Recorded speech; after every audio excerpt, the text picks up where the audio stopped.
How's everyone doing? Hope you guys are all having a nice day. I know it's been a while since I've uploaded a video, but we're now into the beginning of March, so I can get you guys kind of caught up on what I've been shaving with.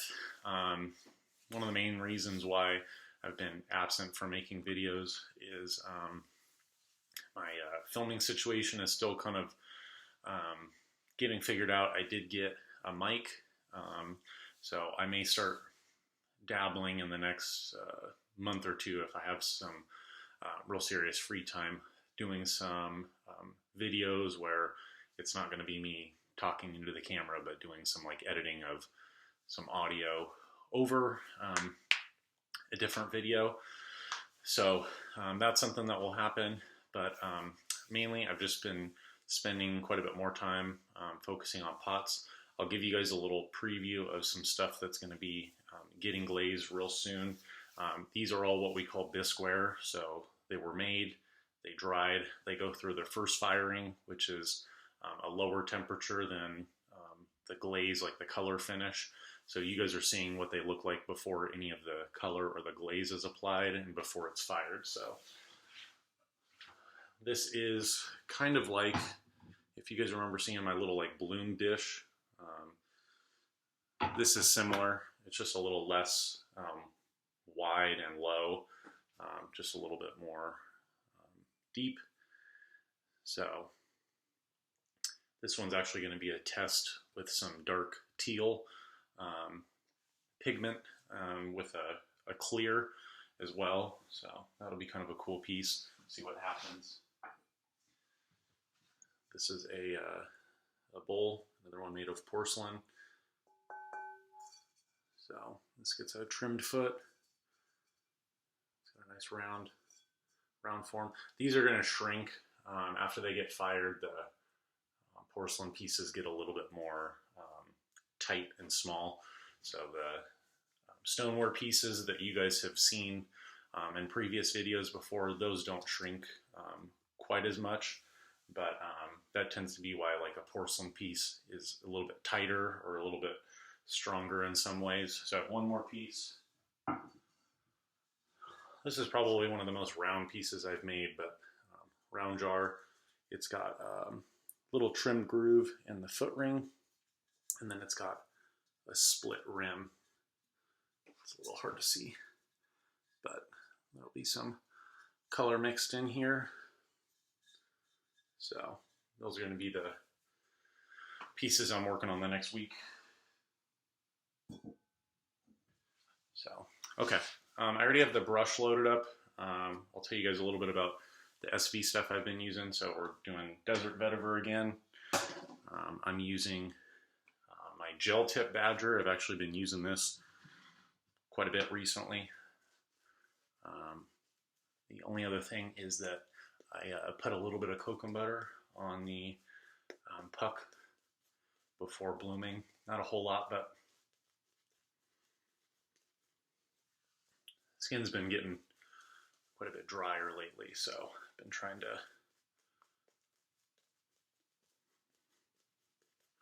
be a little bit more attentive to making sure I get myself the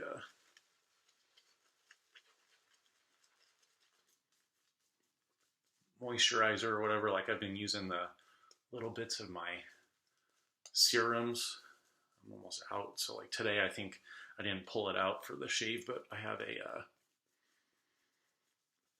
little bit of the SV Cosmo serum.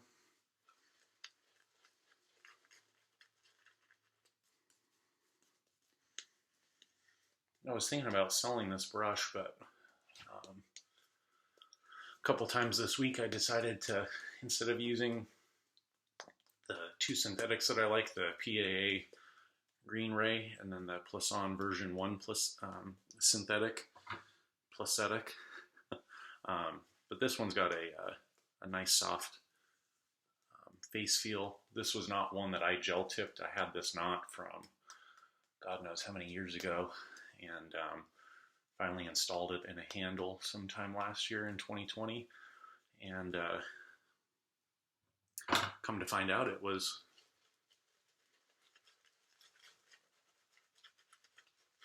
I've already treated. Already had hook tips. So I'll talk a little about brushes, but the other SV soaps that I've been kind of rotating, I don't think I've used anything else besides SV the last couple, I don't know, the last time I uploaded a shave.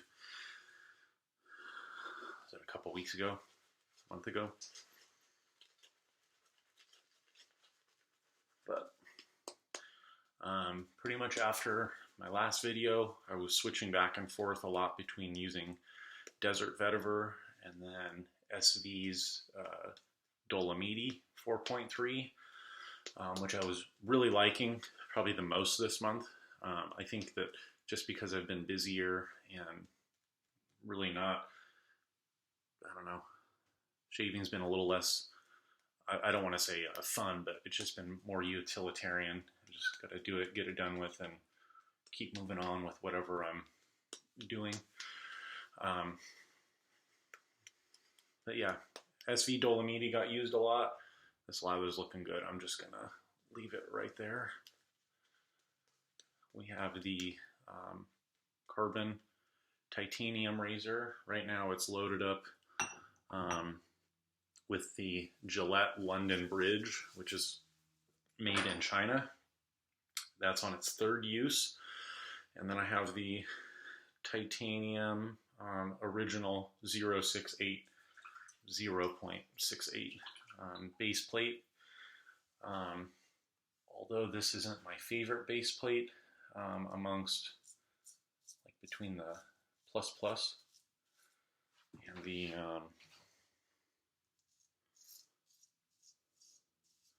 minus, I still like this original base plate. I was telling Sean I've been using it quite a bit this month. But really what I've been doing off camera is I tend to use one base plate, like a maximum for one pass. And then I'll just switch out the base plate. So like, I think earlier this week, with only 24 hours beard growth, I did the first pass with the minus base plate, and that was with the grain. Second pass with the plus plus base plate with the grain.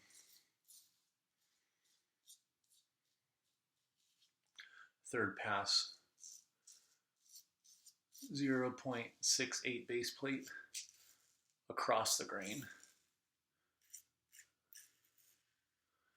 So just kind of experimenting with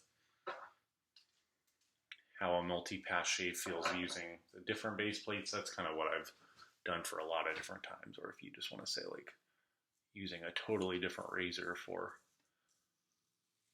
a second or a third pass is kind of equivalent.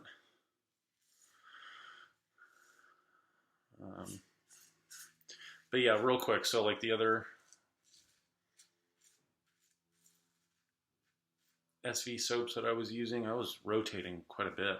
I used Mirto di Sardegna, which I really like. I think I used Felce Aromatica once.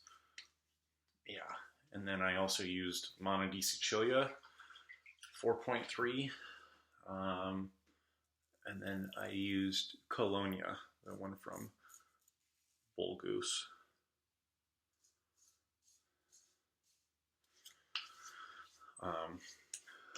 So yeah, I was rotating a lot. I really like the performance of this Desert Vetiver. Maybe this is kind of like perfect weather for it because it's not too hot, but it's also like it was a little bit rainy and colder yesterday. Okay, here, let me just splash my face. I gotta figure out whether I want to switch to the, let's go with the minus base plate.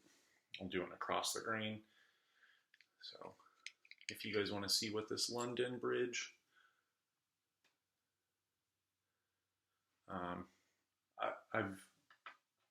so far with the two shaves, I really like it.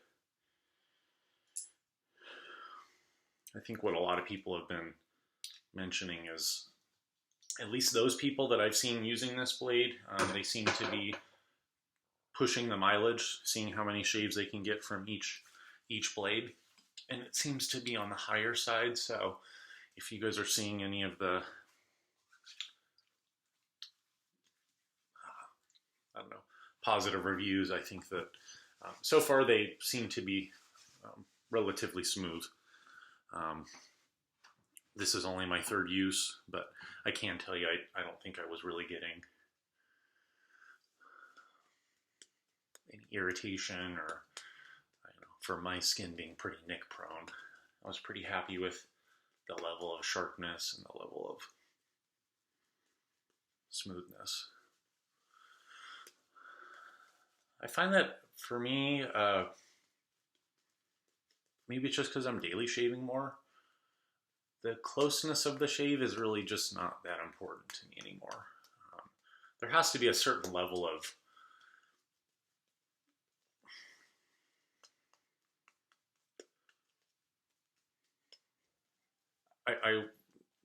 I would say that my goal is to try not to get my skin feeling red,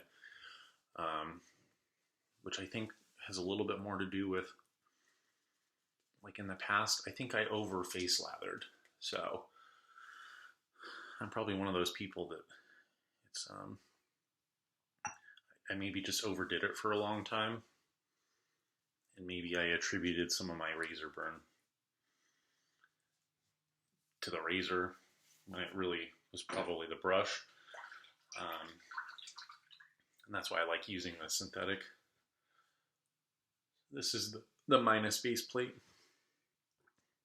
But yeah, I was thinking about that. I don't know that I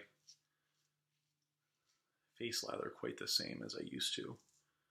I think the two things that I do different is I don't know that I aerate it quite as much.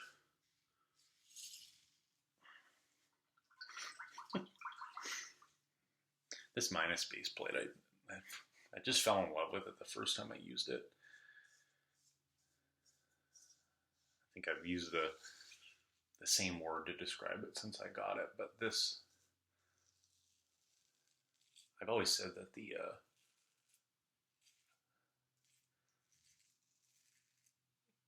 the blade's edge feels close to the skin. And what I mean by that is that I don't find the angle to be hard to feel. It seems like it's very immediate.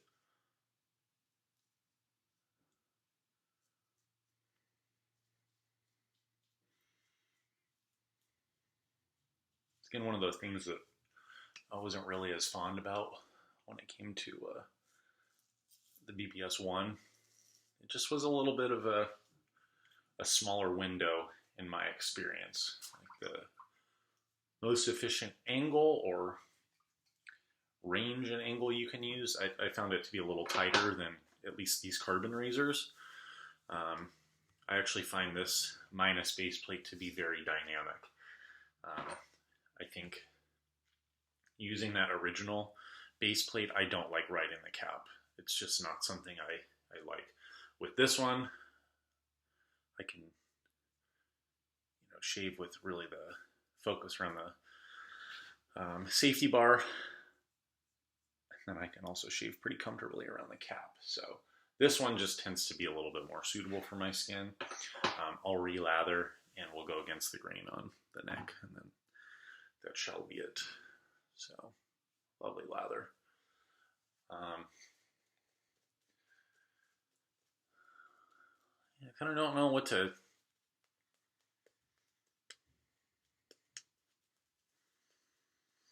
Oh, you know what?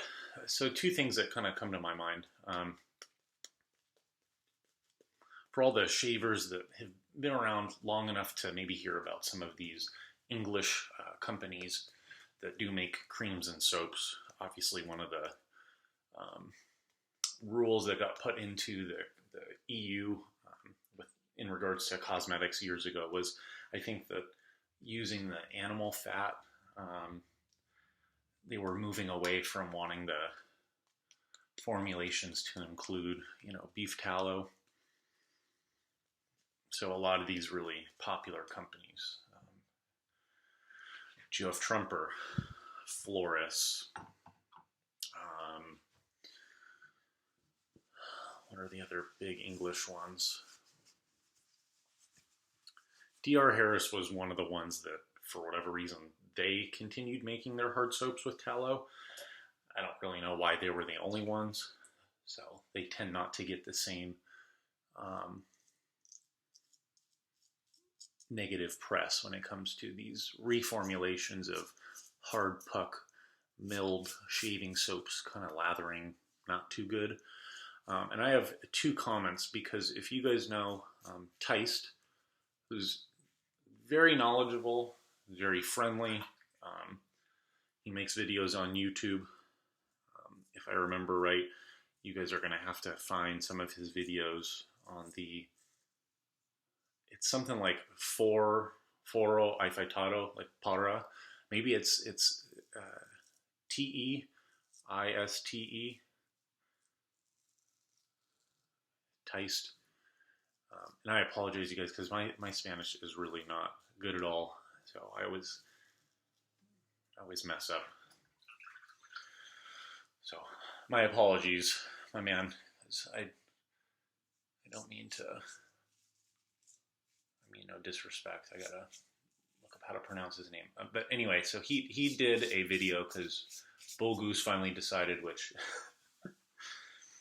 I've been a long time customer of Phil's, but sometimes what always surprises me is when some of these vendors decide to discontinue carrying some of this stuff.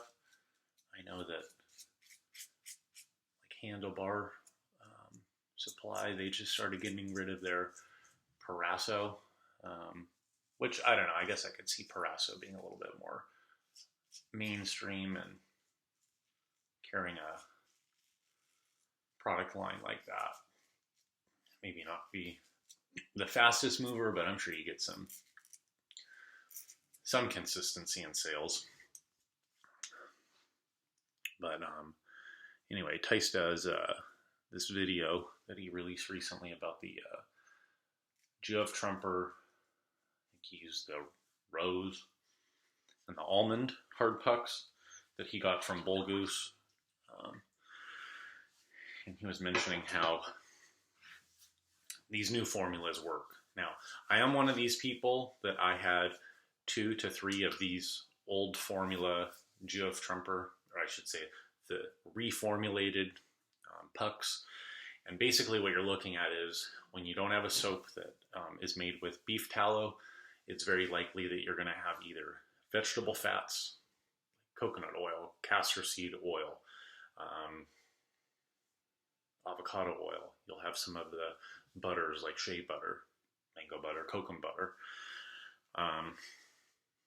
And my belief is if you're not using those, you can more or less kind of rely on your palm derivatives, your palm oil, your palm kernel oil.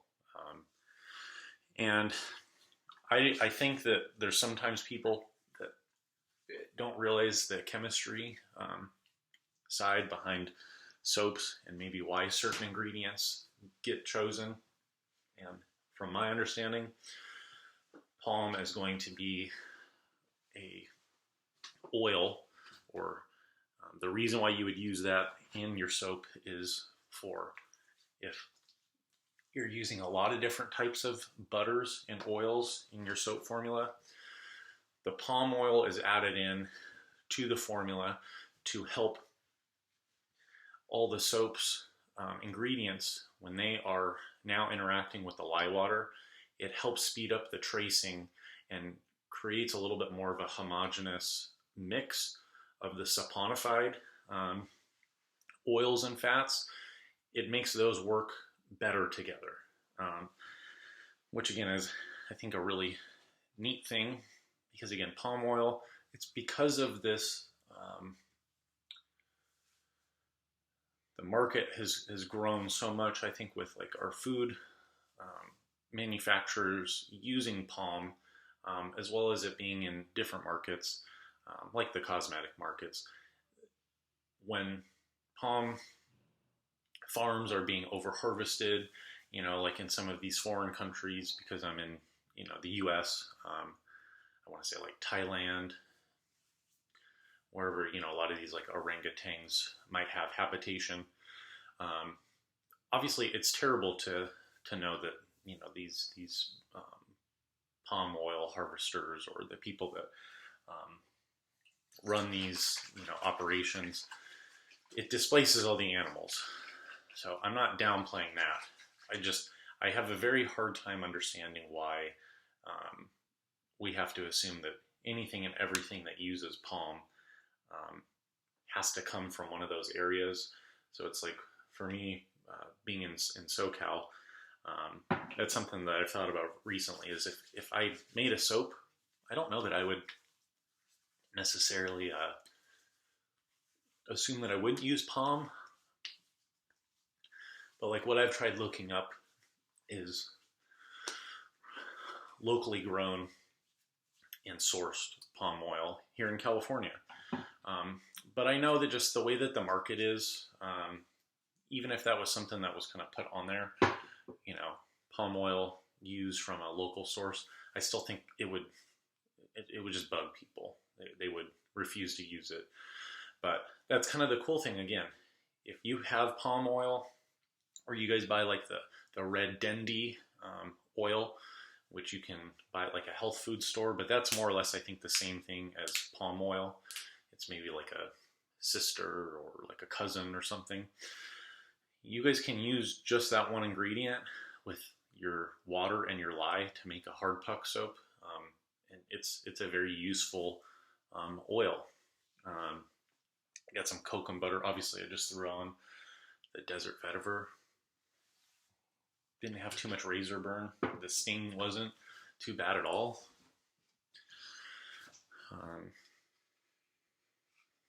Here's a little bit of coconut butter. Pretty nonchalant shave, guys. Really nice. So again, like, my against the grain, I always kind of around my jawline, and especially underneath here, it's going to be where I have some beard left. So it's not like, for me, the shave is not satisfactory if I don't get every single little last whisker off, down to the point where, again, I feel baby butt smooth. It's very seldom that I'm able to get that. But I guess part of my advice in the past at times has been, don't chase it. It'll happen and come to you. You just maybe have to kind of let your time frame be a little bit more flexible. So anyway, because I haven't been on camera, I'm not finishing my thoughts quite as quick. So anyway, Tice's comment really in this video, it resonated with me, because I think that what he said was, if you guys are getting any of these good or bad formulated hard pucks, say from one of these English companies, GF Trumper, he says you're going to be able to get a lather. But your one rule is you have to make sure you're loading the product. If you're not getting good lather, the assumption should be that you just did not load enough product. And as much as I would want to sit here and tell you guys I know how to lather, and I've shown that I know how to get a good lather, and that wasn't my case in the GF Trumper soaps that I used years ago. I really do think that maybe in the past I look back and it was a problem with a lack of loading. But it doesn't change the fact that when I'm watching Tice's video, you see that there's just so much foam, so much proto-lather. In my understanding, I think the difference is when you have, let's say, an SV soap, as you'll get people commenting, brand A versus brand B, they maybe have a preference for brand A because of the minimal amount of ingredients listed on the label versus something like SV, where you'd have to go on the website and see like the long list. I don't consider one better or worse. I think sometimes one of the reasons why maybe the SV is a little bit easier, whether you have hard or soft water, is the fatty acid profile of all the different fats and butters that get put in a soap like this. I think that it wants to grab that water and how it's introduced as a lather. I think that it's able to take the amount of water that you kind of throw at it during your lathering a little bit more.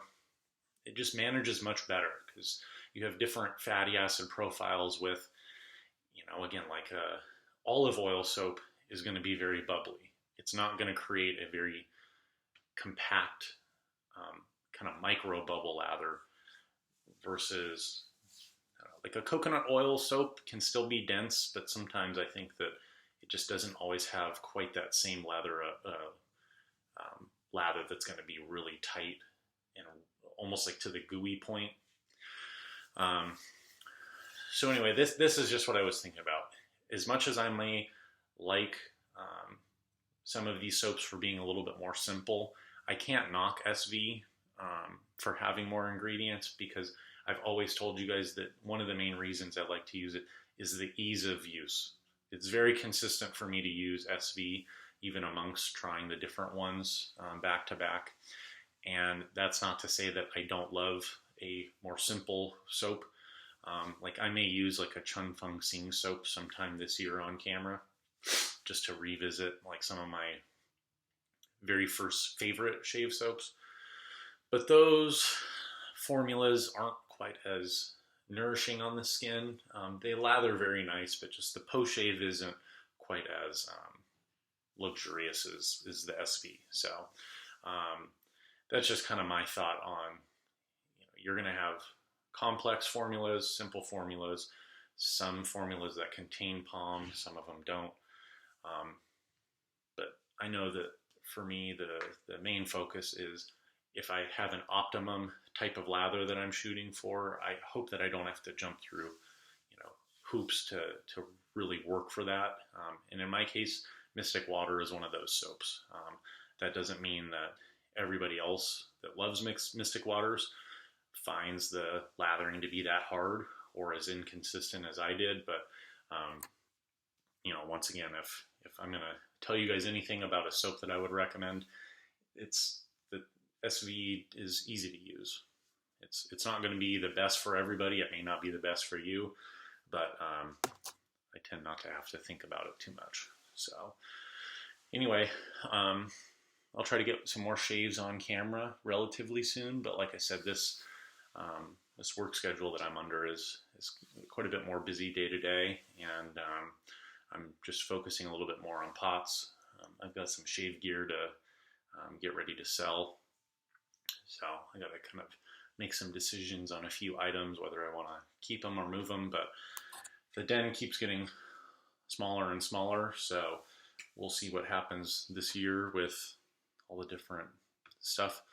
But I want to just say thank you to everybody that's kind of been reaching out. Sorry I've been busy, but I really hope you guys have all been good, staying well, staying healthy. Let me know if you guys have any questions, and have a wonderful shave the next time you guys get one in, okay? I'll chat with you guys soon.